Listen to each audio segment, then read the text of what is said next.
بسم الله والله منفس قدوس أحد وأملاك آمين كاب እግዚአብሔር አቦናን ካብ ጌታና ካብ ኢየሱስ ክርስቶስ ፍጹም ጸጋን ሰላምን ንዓኻትኩም ይኹን ሕጂ እታ መኽሊት እትብል ሓሳብ እግዚአብሔር ማቴዎስ ወንጌል ምዕራፍ 25:15 ጽሒፎ ዘሎስ ንነፍስ ወከፎም ንናቶም መኽሊት ሂቢ ኢልይኹም እታ መኽሊት እትብል ሓሳብ ሕጂ ክርያ ንኽእል ኢና መኽሊት እንታይ ማለት እዩ መኽሊት ዝብል ቃል ካብ መጽሓፍ ቅዱስ ንወስዶ ዘለና ቃል ኮይኑ መጀመርያ ትርጉሙ መኽሊት እትብል ወይ ከዓ ዓቢ ወይ መጠን ወይ ከዓ ክእለት ዝብል ትርጉም ይዘለዋ ማለት እዩ ስለዚህ መንፈሳዊ ትርጉም እንትርጉመን ከለና ክእለት ጸጋ ወይ ከዓ ዕድል ወይ ከዓ ሓላፍነት ዝብል ትርጉም ይዘለዋ ማለት እዩ ስለዚህ ምክንያቱ ትገብርሄር ዝብል ሓላፍነት ወሲድካ ክስርሕሉ ዘለዎ ስራሕ ስለ ዝኾነ አገልግሎት ስለ ዝኾነ ማለት እዩ ማለት እግዚአብሔር ንሰብ ዝሃቦ ክእለት ወይ ከዓ ጸጋ ማለት እዩ ስለዚህ ታ መኽሊት እትብል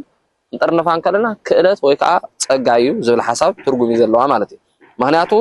ማቴዎስ ወንጌል ምዕራፍ 25 ካብ 14 ካብ 30 ዘሎ ብዝግባ ነጊርዎ ስለ ዘሎ ስለዚህ ሓደ ጎይታ ኣብ ጉዕዞ ኸይድ ከሎ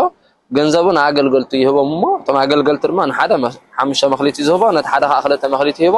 ንሳልሳይ ከዓ ሓደ መኽሊት ይህቦ እንታይ ማለት እዩ እዚኣቶም ተባሂሉ እቶም ክልተ ቀዳሞት መኽሊቶም ኣጥሚቆም ኣዝዮም ኣብይዎ ዝብል እቲ ሓደ ከዓ መኽሊት ዝተቀበለ ግን ፈሪሑ ኣብ ምድሪ ቀቢሩ ይጸንሕ እቲ ጎይታ መስተመልሰ እቶም ክልተ ክንደይ ኣብዮም ኣርዩ ንሰም ድማ ኣመስጊኖም ነቲ መኽሊት ዝቀበረ ግን ገረፎ ይዝብል ጽቡቕ ስለዚህ እቲ መልእኽቲ ናይ ምሳሌ እግዚአብሔር ንሰብ ነንስወከፍ ማለት ንኹላትና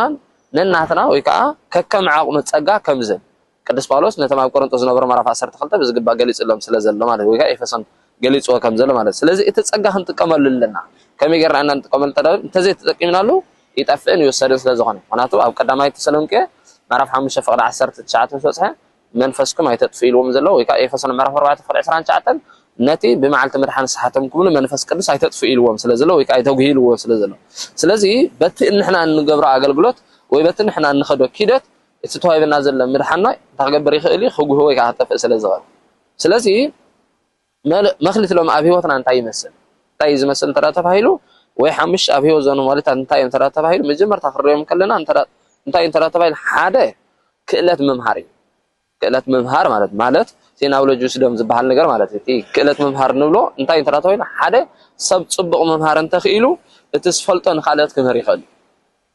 እቲ ስፈልጦ ማለት ጽቡቕ እንተዳምሂሩ እቲ ስፈልጦ ንኻልኦት እንታይ ክገብር ይኽእል ክምህር ይኽእል ካልኣይ ድማ ክእለት ንሰባት ምርዳእ ንሰብ ናይ ምርዳእ ክእለት ዘለና ነገር ብሓይሊ ብጎነጽ ብጸርፊ ዘይኮነስ ክእለት ብዘለው ዘራ ከም ዳዊት ኣብ መዝሙር ምዕራፍ 51 ክእለት ዘረባ ሃበኒ ኢሉ ዘሎ ክእለት ዘረባ ጌርካ ነቲ ከተረድኦ ዝግባካ ሰብ ምርዳእ ማለት እዩ እቲ ደልይዎ ዘሎ ሕቶ ከምቲ ዘሎ ጌርካ መምላስ ማለት እዩ ስለዚህ እነዚህ ታይድሊ ክእለት መምሃር ይድሊ ማለት እዩ ሳልሳይ ነገር ንርኢ ድማ ብብዙሕ ነገር ማለት ክእለት ሰብ እዚ ከዓ እቲ ክእለት ከዓ ንሰብ ምርዳእ እዩ ማለት እንተዳታይስ ሕሙም ምርዳእ ድኻታት ምርዳእ ምሕረት ምግባር እዚኣቶም ዝኽእሎም ኩሉ ሰብ ኣይክእሎምን ስለዚህ እቲ ከመይ ጌርካ ትገብሮም ምፍላጥ ምኽኣል ንባዕሉ ተዛዓበየ ጸጋ እዩ ማለት ስለዚህ ክትገብሮም ዘይትኽእል ተራኸንካ ብቃልካ ጥራይ ዘራቦም ተደላኻ ኸይድካ ክትገብሮም ዘይትኽእል ተራኸንካ ስለዚህ ብቃልካ ኸፈልጥ ከም ዘለኻ እምበር ብተግባር ኣይፈለጥካዮም ኣለኻ ስለዚህ እዚ ኣይኮነን ስለዚህ ብዝግባ እንታይ ምግባር የድሊ ምፍላጥ የድሊ እቲ ሳልሳይ ነገር ድማ ግዜ ማለት ወይ ከዓ ታይም ንብሎ ማለት እዩ ግዜና ክንጥቀመሉ እንተኺልና ብዙሕ ጽቡቕ ነገር ክንገብረሉ ንኽእል ኢና ማለት ኤፌሶን መጽሐፍ ምዕራፍ 5:16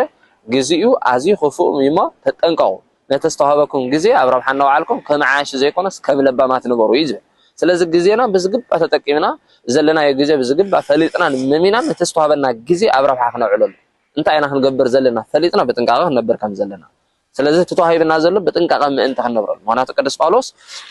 ረታ ቅዱስ ጴጥሮስ ኣብ ተቐዳሚት መልእኽቱ ምዕራፍ 1 ክዛረብ ከሎ ኣብ ጊዜ ግሽነትኩም በፍርሃት ንበሩ ምሽኢሉሎ ኣብቲ ዘለናዮ ከመይ ጌርና ክንነብር ከም ዘለና ነጊርና ኣሎ ስለዚህ ጊዜና ተጠቂምና ነቲ ተዋሂብና ዘሎ ጊዜ ኣብ ረብሓና ዋዕልና ክንነብር ክእለት የድልየና እዩ ማለት እዩ ጽቡቕ ሳልሳይ ድማ መሰረታዊ ነገር ድማ እቲ ገንዘብ ዝብል ሓሳብ ማለት እዩ ገንዘብ ወይ ከዓ ንብረት ዝብል ማለት እዩ እንተሃሊና ንሰባት ንምርዳእ ምክንያቱ በቲ ዘለና ክርዳእ ስለ ዘለና ምክንያቱ ጽቡቕ ስራሕ ምግባር ስለ ዝኾነ ካብቲ ዘለና ድማ ነቲ ዘይብልና ክንድግፎ ስለ ዘለና ናይ ዮሃንስ መጥምቕ ስብከት ናይ መጀመርያው ንሱ እዩ ክልተ ዘለዎ ነቲ ዘይብላ ሓደ ሃቦ ስለ ዝኾነ ካብቲ ዘለና ንሰብ ክረድን ክንሕግዝን ክንምጽውትን ከለና ከዓ ነዚ ከዓ መኽሊት እዩ ማለት እዩ ጽቡቕ መዝሙር እቲ ከም 5 ወይ ከም 4 ፍሉይ ክእለት ንብሎ ድማ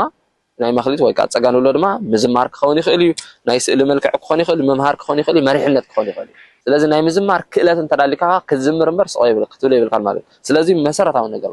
ብኻልእ ነገር ድማ ብዙሓት ድማ ስነ ጥበበኛታት ኣሕዋትና ከዓ ናይ ስእሊ ጥበብ ዘለዎም ብዙሓት ንፉዓት ቪድዮ ካሜራታት ዘለዎም ድማ እቲ ዘለዎም ኣገልግሎት ተጠቂሞም ናብ ረብሖም ከውዕሎ ከለካ እዚ ክእለት ወይ ፀጋ እዩ ማለት ስለዚ ሓደ ሰብ ናይ ስእሊ ፀጋ እንተዳልይዎ ብቕብኣ ገይሩ ናብ ቤተክርስትያን ከፀብቃ ይኽእል ስለዚ እዚ እቲ ሓደ ዓብይ ፀጋ እዩ ማለት ሳልሳይ ድማ መሪሕነት ማለት እዩ መሪሕነት ከዓ ክእለትን ፀጋን እዩ ማለት እዩ ሓደ መሪሕ ነታ ቤት ኣቦ ዋላ ቅዱስ ጳውሎስ ጢሞቴዎስ ወዲ ክዛረቦ ከሎ ምዕራፍ 3 ከምኡ ዝብሎ ሓደ ንቤቱ ዘየመሓደር ነታ ቤት ኣምላኽ ኣየመሓደራ የገልግላ ስለዝብሎ